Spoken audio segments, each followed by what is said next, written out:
refletir sobre essa pergunta ao longo da ministração, ao longo dessa semana. E eu tenho certeza que você vai ter talvez uma resposta diferente da qual você daria nesse exato momento. Eu pergunto para você que está aqui nessa noite: quem é a pessoa mais importante da sua vida? Quem é a pessoa mais importante da sua vida? Por quem você vive? Para que você vive? Por que você está aqui nessa noite? Por que você trabalha todos os dias? Por que você projeta? Por que você projetou os seus sonhos? Por quem? Por quê?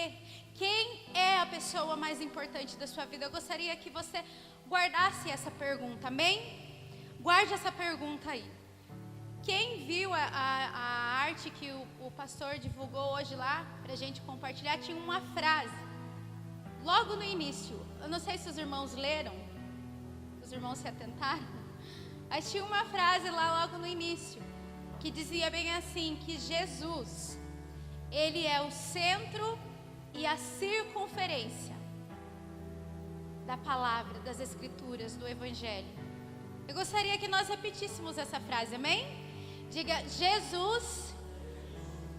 Eu acho que você pode dizer mais forte, amém? Diga: Jesus é o centro e a circunferência do evangelho.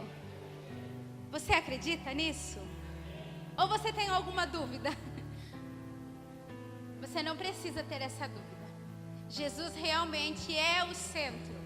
Ele é aquele ponto do meio. Mas se nós tirarmos os nossos olhos daquele ponto no meio e olharmos por todos os lados, Jesus continua sendo o centro. Sabe, se nós olharmos pela geometria humana, pela geometria projetiva, alguns já devem ter ouvido esse termo. A geometria projetiva trabalha com o infinito. A geometria projetiva acredita que existe um mundo que nós não podemos acessar, um mundo espiritual. E sabe quando nós vemos um ponto, na verdade, na geometria projetiva é uma reta. Um círculo na geometria projetiva é uma reta. E é isso que Jesus é. Ele está aqui no começo, e se a gente percorrer toda essa reta, se nós percorrermos toda a circunferência, Jesus permanece no mesmo lugar. Ele permanece do mesmo jeito, irmãos. Isso é a geometria que diz. A ciência comprova isso. E para você pensar quem é a pessoa mais importante da sua vida, eu quis trazer essa frase. Essa frase surgiu a partir dos reformadores, dizendo que Jesus é o centro e toda a circunferência da palavra de Deus. E se nós olharmos para a palavra do Senhor, nós vemos que lá na igreja de Atos, o pastor até no domingo passado ele trouxe bem explicado para a gente o porquê da reforma, por que foi necessária a reforma, e eu quero pegar um gancho nisso. Na igreja de Atos nós vemos os apóstolos pregando em nome de Jesus, eles operavam milagres em nome de Jesus, eles falavam, eles liberavam palavra, vidas estavam sendo alcançadas pelo nome de Jesus, o nome de Jesus estava ficando cada vez mais conhecido. O primeiro sermão de Pedro, o centro era Jesus. O sermão que levou Estevão à morte, ao apedrejamento, era Jesus. O centro das pregações de Paulo foi Jesus.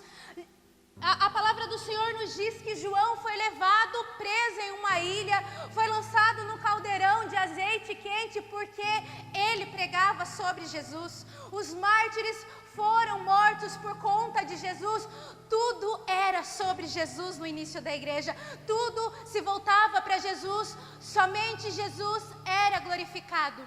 Mas quando nós olhamos para a história, nós vemos que a igreja foi muito perseguida no início.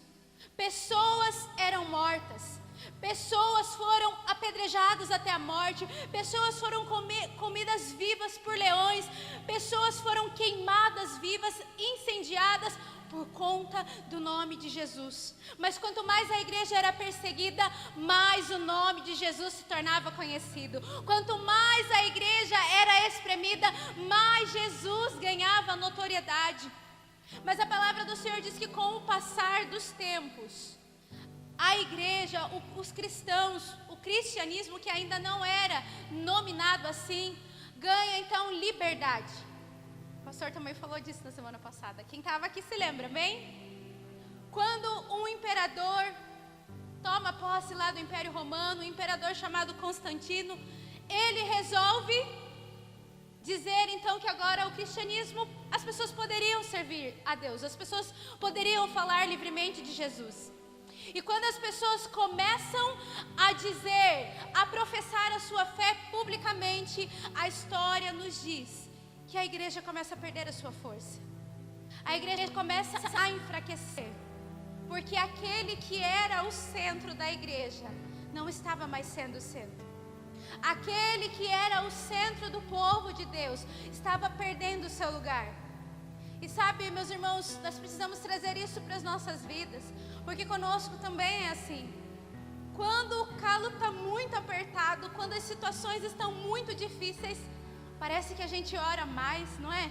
Parece que a gente busca mais, parece que a gente, tem uma busca desesperada por uma resposta. Nós aumentamos a nossa intensidade na oração, nós aumentamos a nossa intensidade para meditar na palavra, a gente se envolve mais nas coisas de Deus, mas parece que quando o calo deixa de apertar um pouquinho, a gente fica mais livre, a gente fica mais solto, e a gente acaba se esquecendo que Jesus precisa ser o centro, mesmo quando o calo aperta, mesmo quando o calo não está apertado, que Jesus precisa ser o nosso centro, independente das situações. E é isso que estava acontecendo com a igreja. Quando eles eram perseguidos, eles estavam fortalecidos, eles estavam fervorosos, eles tinham uma identidade conhecida e reconhecida, nada abalava, mesmo eles vendo pessoas morrendo, sendo queimados em praça pública, ainda assim eles não renunciavam Jesus, eles não deixavam de anunciar Jesus. Quanto mais difícil estava, mais eles anunciavam Jesus. Mas quando então as coisas começaram a ficar um pouquinho mais leve, um pouquinho mais flexível, um pouquinho mais tranquilo, nós começamos a ver que os cristãos começam a enfraquecer, os cristãos começam a perder a sua identidade, começam a perder o fervor, e coisas começam a tomar o lugar de Jesus. O centro não era mais Jesus. E é nesse momento que Deus começa a levantar homens reformadores. Nós sabemos que a reforma ela é conhecida muito por Martinho Lutero, mas existiram homens antes dele. Ele foi o que ganhou mais notoriedade, mas antes disso o Senhor já tinha levantado outros homens, e depois de Lutero o Senhor continua levantando, e até nos dias de hoje eu creio que o Senhor ainda está procurando aqueles que desejam ser levantados como boca de Deus, aqueles que desejam ser levantados, aqueles que irão anunciar Jesus, mesmo que a situação não seja confortável ou que a situação seja confortável, irão anunciar Jesus dentro de tempo e fora de tempo. E aí nós chegamos nesse momento das 5 solas que nós já vimos por todo esse mês. Então, quando Martinho Lutero, em uma das 5 solas, coloca lá somente Cristo, ele estava trazendo para o povo que Jesus precisava voltar a ser o centro dos cristãos, que Jesus precisava voltar a ocupar o lugar que era só dele. A centralidade tem que estar em Cristo, a centralidade precisa estar em Jesus, a nossa vida precisa anunciar Jesus, a nossa vida precisa glorificar Jesus, porque Jesus é aquele que merece o centro, a reverência e o reconhecimento de todos. E se nós olharmos para Jesus, eu quero falar com os irmãos hoje sobre algumas obras de Jesus. Nós sabemos que Jesus é o dono de toda obra, amém? Mas eu quero falar de algumas obras que Jesus cumpre em si quando Ele esteve aqui na terra. O porquê nós precisamos então dizer e nos lembrar que somente Cristo é aquele que nos garante a salvação. Somente por meio de Jesus nós somos salvos. Somente por meio de Jesus nós temos acesso ao Pai. Eu quero falar com os irmãos hoje sobre algumas obras de Jesus. Primeiro, Jesus, quando ele vem aqui à terra, e quando ele morre, ele faz a propiciação dos nossos pecados. Jesus é aquele que se entregou como propiciação dos nossos pecados. Jesus, ele se entrega, ele é morto, e a palavra do Senhor nos diz que através do sacrifício de Jesus, a ira de Deus foi acalmada, a ira de Deus foi aplacada. Irmãos, nenhum ser humano, por melhor que seja, poderia alcançar a propiciação pelos seus pecados e pelo pecado da humanidade, mas Jesus vem à terra, se entrega pelos nossos pecados, e a ira de Deus é colocada sobre Jesus. A ira que estava sobre a minha vida, sobre a tua vida, é derramada sobre Jesus. Ele é morto e nós recebemos o perdão de todos os nossos pecados. Então, uma das obras de Jesus é que ele se entregou como propiciação dos nossos pecados. Se você quiser anotar para ler depois, está em 1 João, no capítulo 2, no versículo 2, e no capítulo 4 e no versículo 10. Esse ato de aplacar a ira de Deus só pôde ser feito mediante a pessoa de Jesus. E por isso nós somos perdoados dos nossos pecados, e ainda mais, houve restauração completa das nossas vidas. Porque no pecado nós estávamos condenados, nós estávamos sujos, as nossas vestes estavam cheias de manchas, cheias de odor, mas quando Jesus se entrega como propiciador, como aquele que traz a propiciação, nós fomos restaurados novamente em Deus, através da pessoa de Jesus. Quando Jesus vem à terra, nós também vemos a obra do seu sacrifício vicário. Vocês já ouviram esse termo, essa expressão? Quando Jesus se entrega, ele é o sacrifício vicário. Isso está em Efésios, no capítulo 5 e no versículo 2. Cristo morreu por nós em nosso favor, como o nosso representante. Sabe, nós estávamos todos julgados, condenados, mas quando Jesus vem, ele diz: não, eu vou morrer no lugar deles, eu vou morrer em favor do pecado deles, eu me entrego voluntariamente pelos pecados de toda a humanidade. O meu sacrifício é vicário, o meu sacrifício, e somente o sacrifício de Jesus pode nos trazer vida, e vida eterna, vida com abundância. Sabe, Jesus se coloca, como o apóstolo João diz, como um advogado, que além de advogar pelas nossas causas, se coloca no lugar do acusador, se coloca no lugar daquele que recebe as acusações. Sabe, Jesus olha para nós com todas as nossas mazelas, com todos os nossos pecados, mas ele diz: eu me entrego como um sacrifício vivo em favor deles. Eu me entrego como um sacrifício vivo em favor de cada um. Meu irmão, você que está aqui nessa noite, Jesus se entregou por você. Jesus se entregou como sacrifício pela tua vida. Você pode dizer um amém por isso? Ele se entregou por você. Uma outra obra de Jesus foi a substituição.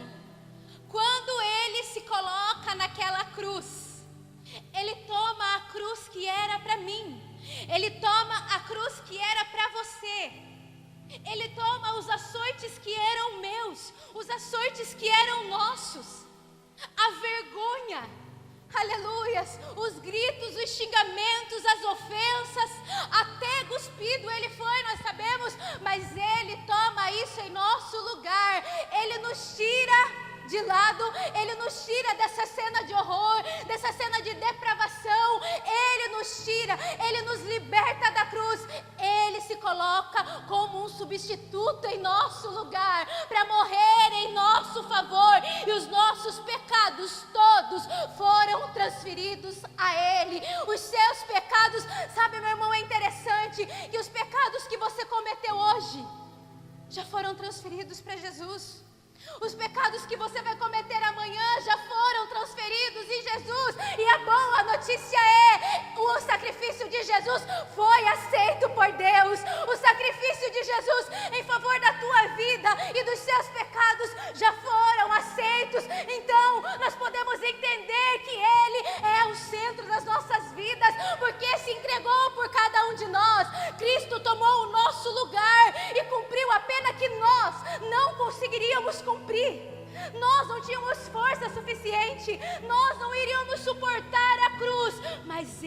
suportou para que nós pudéssemos ter vida.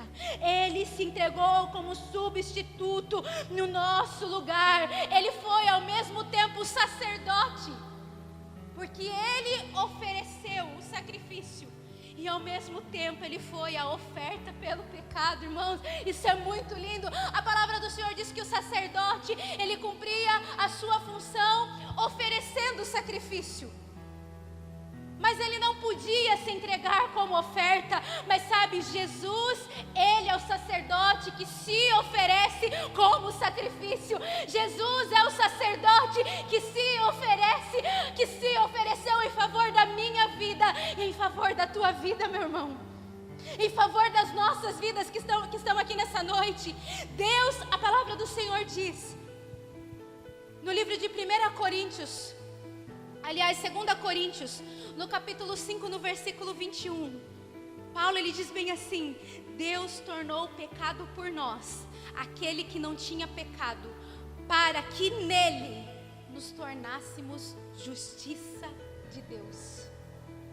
Deus tornou pecado por nós, aquele que não tinha pecado, para que nele nos tornássemos justiça de Deus. Que obra maravilhosa de Jesus em favor das nossas vidas. Ele se entregou como um substituto em nosso lugar. E Ele também se entregou como a redenção dos nossos pecados. Porque através da morte de Cristo, Ele nos libertou da escravidão do pecado. E com isso, Ele nos levou de volta para Deus. Sabe, quando Jesus se entrega, nós somos redimidos dos nossos pecados. E então nós somos de novo povo de Deus. Nós somos de novo feitura do Senhor. Nós somos de novo filhos amados de Deus. Quando Jesus se entrega naquela cruz, Ele nos redime, Ele traz a redenção. Porque o pecado nos separa de Deus, mas Jesus é aquele, aleluia, que nos leva de volta ao Pai. Jesus é aquele que diz: o pecado separa, mas eu aproximo. O pecado nos isola, mas Jesus nos aproxima de Deus. O pecado tem a sentença de morte, mas Jesus nos escreve uma nova sentença de vida, de vida. Sabe, Paulo diz aos Colossenses que Jesus, quando Ele se entrega, Ele apaga a escrita de dívida que existia, aleluia, sobre as nossas vidas. Existia uma sentença, já existia um plano final traçado, mas quando Jesus se entrega, essa escrita, essa carta, esse documento de dívida é rasgado, é anulado, não tem mais poder, porque Jesus nos reconcilia novamente ao Pai. Jesus nos reconcilia novamente com Deus. Ele se entrega como nosso Redentor. Jesus também é aquele que se entrega como justificador. A sua obra também é uma obra de justificação. Romanos, no capítulo 9, no versículo 19, vai dizer isso. Quando nós olhamos para Jesus, nós percebemos que Ele esteve aqui nessa terra. Isaías escreve Jesus como um homem de dores, como um homem semelhante a nós, que sofreu, que teve os seus dias de tribulações, que teve os seus dias de provações, que teve os seus dias de angústia, mas a palavra do Senhor diz que em tudo Ele foi tentado, mas não desobedeceu ao Pai, não desobedeceu ao Senhor. É por isso que por Ele nós somos justificados. Se em nós há desobediência, em Jesus há obediência completa. Se em nós não há nada de bom, Ele carrega em si toda a bondade, Ele carrega em si toda a perfeição. A palavra do Senhor diz, Paulo escreve que pela desobediência de um único homem, Adão, o pecado entrou no mundo e tomou conta de todos os homens. Então todos os homens se tornaram pecadores e injustos. Mas a palavra também diz que pela obediência de um único homem, todos foram justificados do pecado. Aleluias, pela obediência de um só homem, e este é Jesus. Aleluias, todos os homens, toda a humanidade foi absolvida de seus pecados, da culpa, da escravidão, da sentença de morte, porque Jesus nos justificou. Isaías diz no capítulo 64, no versículo 6, que ainda que nós venhamos a praticar algum ato de justiça, que por mais justos que nós possamos ser um dia, que por mais justos que nós venhamos tentar a ser um dia, Isaías escreve, Jana, que as nossas justiças são como trapos de imundícia. Somente Jesus poderia nos justificar. Sabe o que significa trapos de imundícia? Trapos, esses trapos de imundícia, eram os panos que os leprosos utilizavam. E eles precisavam ser trocados, tinha um momento certo, porque o cheiro era tão forte, a ferida era tão, o odor era tão ruim, que aqueles panos não podiam permanecer. Então aqueles panos pegavam aqueles panos e jogavam, lançavam fora, distante do povo, uma vez que os leprosos já moravam afastados, eles viviam em cavernas, mas estes panos eram lançados para longe, porque tamanho era o cheiro, tamanho era o odor. E Isaías está dizendo que as nossas melhores justiças são como esses trapos de imundícia, de nada valem, irmãos, mas Jesus, que é justo, se entregou por nós e nos justificou nele. Jesus, aleluia, tomou o pecado em nosso lugar e nos justificou, porque nós não conseguiríamos, nós jamais conseguiríamos tomar, aleluia, justiça por nós mesmos. Aleluias. E Jesus também é aquele que nos reconcilia com o Pai. Ele é a reconciliação entre Deus e os homens. Romanos no capítulo 5, no versículo 18 e 19. Quando Jesus toma a cruz, Ele é morto naquela cruz. Nós somos restaurados da nossa comunhão com Deus, da nossa intimidade com Deus. E por meio de Cristo nós somos reconciliados. Amém? Ele foi aquele que se entregou como propiciação, como aquele que substituiu, como aquele que tomou para nós a redenção, a reconciliação, a justificação, porque Jesus é o centro de todas as coisas. Agora eu quero que você abra sua Bíblia em Colossenses. Aleluias. Eu falei algumas referências para os irmãos, mas eu quero ler um texto com vocês agora. Colossenses no capítulo 1. No versículo 15. Aleluia, Jesus. Amém, irmãos? Eu espero os irmãos encontrarem. Colossenses capítulo 1. Nós vamos ler do versículo 15 ao versículo 23, amém? Leia com bastante atenção, irmãos, aí na sua Bíblia. O subtítulo diz assim: a supremacia de Cristo. Versículo 15. Ele é a imagem do Deus invisível, o primogênito sobre toda a criação, pois nele foram criadas todas as coisas, nos céus e na terra, as visíveis e as invisíveis, sejam tronos, sejam soberanias, poderes ou autoridades. Todas as coisas foram criadas por Ele e para Ele. Ele é antes de todas as coisas, e nele tudo subsiste. Ele é a cabeça do corpo, que é a igreja. É o princípio e o primogênito dentre os mortos, para que em tudo tenha a supremacia.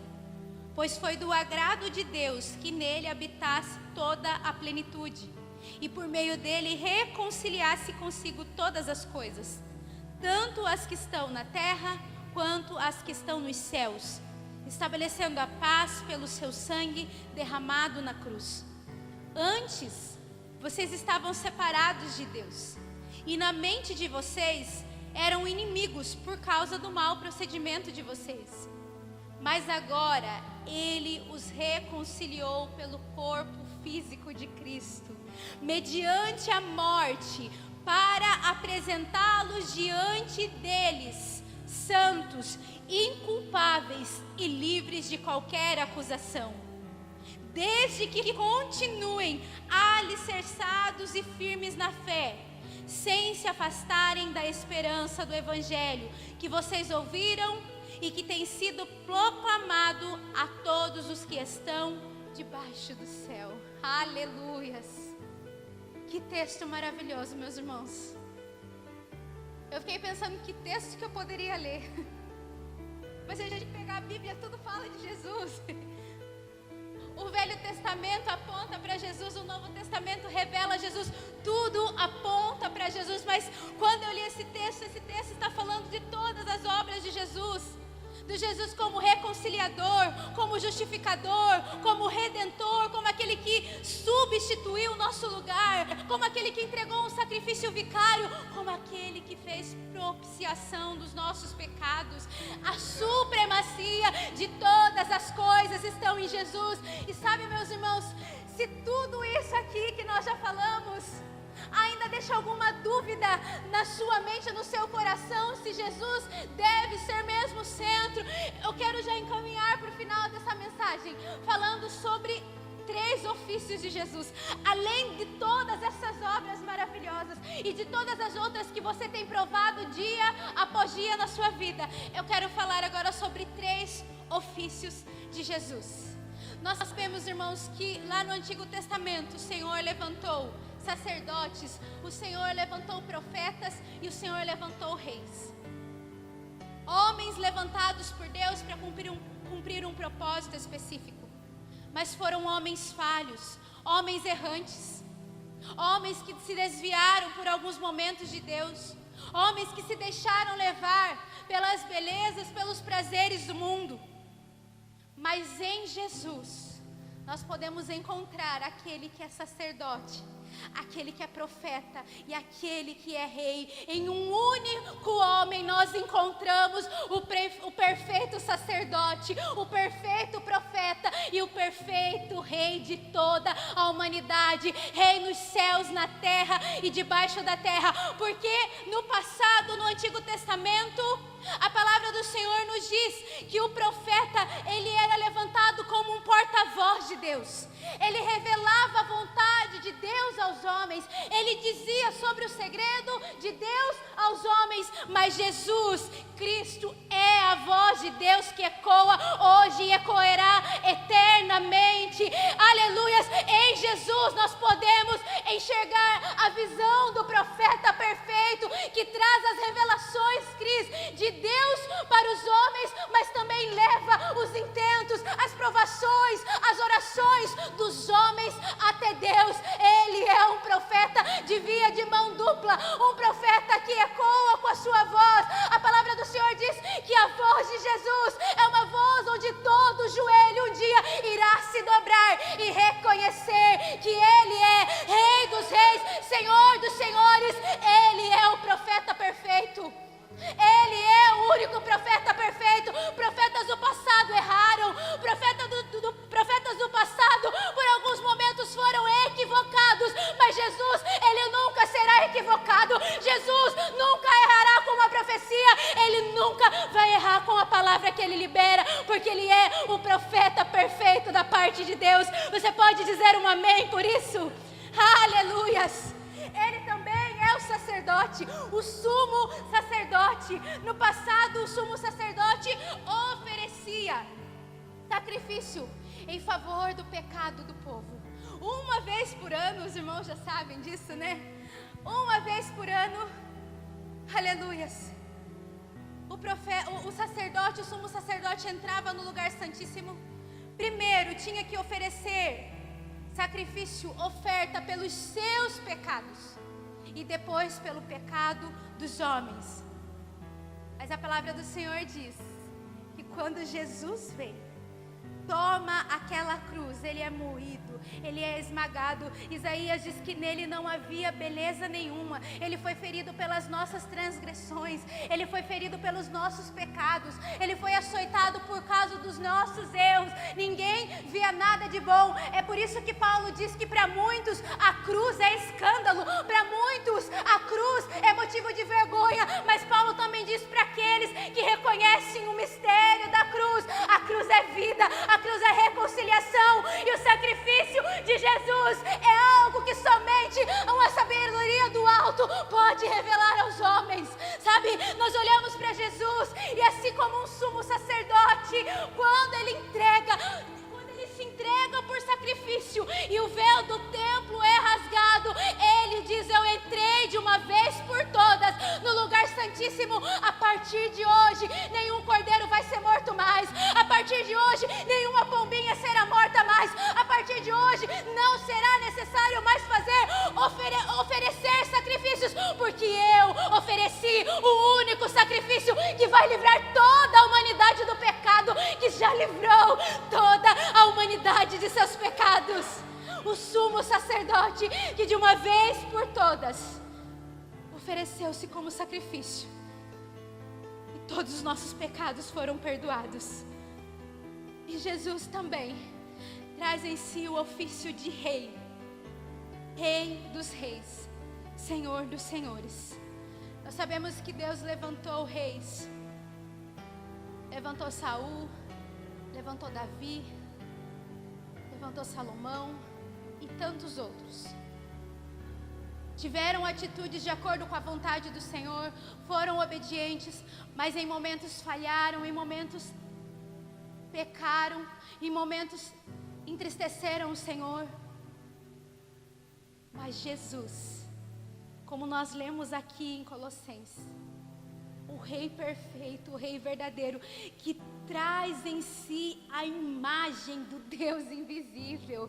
Ele carrega em si a imagem. Meu irmão, nós jamais poderemos ver Deus senão por meio de Jesus. É Ele quem revela Jesus, é Ele quem revela Deus de forma perfeita. Somente por meio de Jesus nós iremos conhecer quem é o Deus que servimos, quem é o Deus que professamos. Reis erraram, reis falharam, mas Jesus, que se entregou como um cordeiro, Apocalipse diz que ele vai se levantar como um leão que irá reinar sobre terra e céu, o rei que vai governar sobre todos os povos, para que todos reconheçam a obra de Jesus, aleluias, através do sacrifício.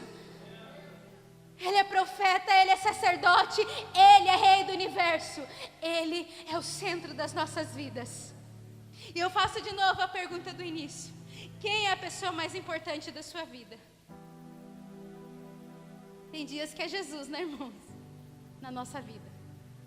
Tem dias que não é. Mas sabe, irmãos, a palavra do Senhor nos ensina que se Jesus não ocupar o primeiro lugar, o lugar de rei nas nossas vidas, não existe espaço para Ele agir nas nossas vidas. Ou Ele ocupa o lugar que é dele, ou Ele não vai ocupar nenhum outro lugar. Timóteo diz, Paulo escreve a carta ao Timóteo, no capítulo 1 Timóteo, no capítulo 1, no versículo 2. No capítulo 2, no versículo 5, que Jesus é o único mediador entre Deus e os homens. Há algum tempo, os mediadores poderiam ser os profetas, os sacerdotes, os reis que Deus mesmo levantou. Mas nesses dias, o único mediador é Jesus. O único mediador é Jesus. Aleluias, porque só Ele foi capaz de se entregar como sacrifício, e é somente por meio dele que nós temos a salvação, e a salvação por completo. Sabe, meus irmãos, nós não precisamos mais, como já foi dito ao longo desse mês inteiro, pagar para ser salvos. A salvação é de graça, é mediante a Jesus. E assim como nós lemos aqui no livro de Colossenses, a palavra do Senhor diz que de tudo que nós lemos aqui sobre quem Jesus é, sobre a tua obra, Paulo adverte dizendo, mas agora Ele os reconciliou pelo corpo físico de Cristo, mediante a morte, para apresentá-los diante deles, santos, inculpáveis de qualquer acusação, desde que continuem alicerçados e firmes na fé, sem se afastarem dele. Ele é o centro, mas existe uma parte que nos cabe. Feche os seus olhos neste momento, mesmo sentados. Aleluias. Ele é o centro de todas as coisas. É momento de nós refletirmos agora se Jesus realmente tem sido o centro das nossas vidas. É momento de nós refletirmos agora se realmente Jesus tem tido a supremacia sobre as nossas vidas. É momento de nós refletirmos se as coisas estão confortáveis demais e nós também estamos confortáveis demais. É momento de nós refletirmos se realmente Jesus tem sido rei sobre as nossas vidas. Quando nós anunciamos que Jesus é o nosso Salvador, nós nos esquecemos que tem um agravante. A palavra nos ensina a dizer e reconhecer Jesus como o nosso Senhor, primeiramente, e depois como Salvador. Se Ele não é Senhor nas nossas vidas, nós não podemos dizer que Ele é Salvador. E o contrário também, se você crê que Ele é Salvador da sua vida, então Ele precisa ocupar o lugar de Senhor sobre a tua vida. A última palavra sobre a tua vida, meu irmão, tem que vir dEle. É o querer dEle que tem que acontecer na tua vida. Você precisa viver a vontade de Deus, porque Ele deve ser o centro. Aleluias! Dizer que somente Cristo não é um tempo só para o tempo da reforma, mas é um tempo que precisa ser lembrado todos os dias da nossa vida. Nós precisamos levantar de manhã e dizer: Senhor, somente a Tua presença. Jesus, somente a Tua atuação sobre a minha vida. Jesus, eu não aceito nenhum outro. Eu não aceito nenhum outro Senhor, nenhum outro mediador. Eu só aceito Jesus, somente Jesus, somente Cristo na minha vida. Aleluias! O único mediador, aquele que de si mesmo pode dizer: eu sou o pão da vida. Aquele que se alimenta de mim não terá mais fome, porque eu sou um pão que permanece, um pão eterno. Aquele que pode dizer de si mesmo: eu sou a luz do mundo, eu sou luz sobre as trevas. Aquele que diz: eu sou a porta das ovelhas. Aleluia! Jesus, Ele diz que Ele é a porta das ovelhas. Ele é a porta por onde devemos entrar. Ele é a porta de acesso. Mas a palavra diz mais: que todo aquele que não entra por essa porta é um ladrão, é um salteador e não terá parte. Mas aquele que entra pela porta, que é Jesus, terá vida eterna, terá vida eterna ao lado de Deus. Aquele que é o bom pastor, que se entregou por suas ovelhas, aquele que é a videira verdadeira, a ressurreição e a vida, o início e o fim. Ele diz: eu sou o caminho, eu sou a verdade, eu sou a vida.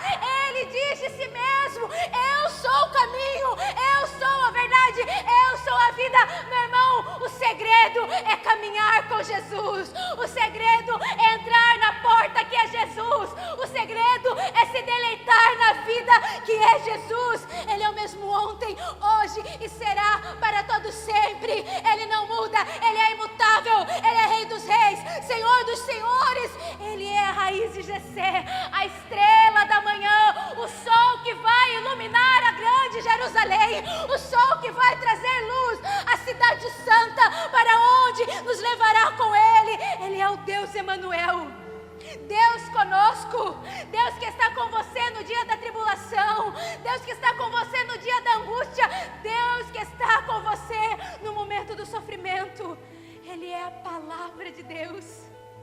Se os profetas revelavam a palavra, Jesus vem e diz: eu sou a palavra, eu sou a palavra. Apocalipse diz que quando Jesus abrir a sua boca, sairá de sua boca uma espada afiada, que é a palavra de Deus.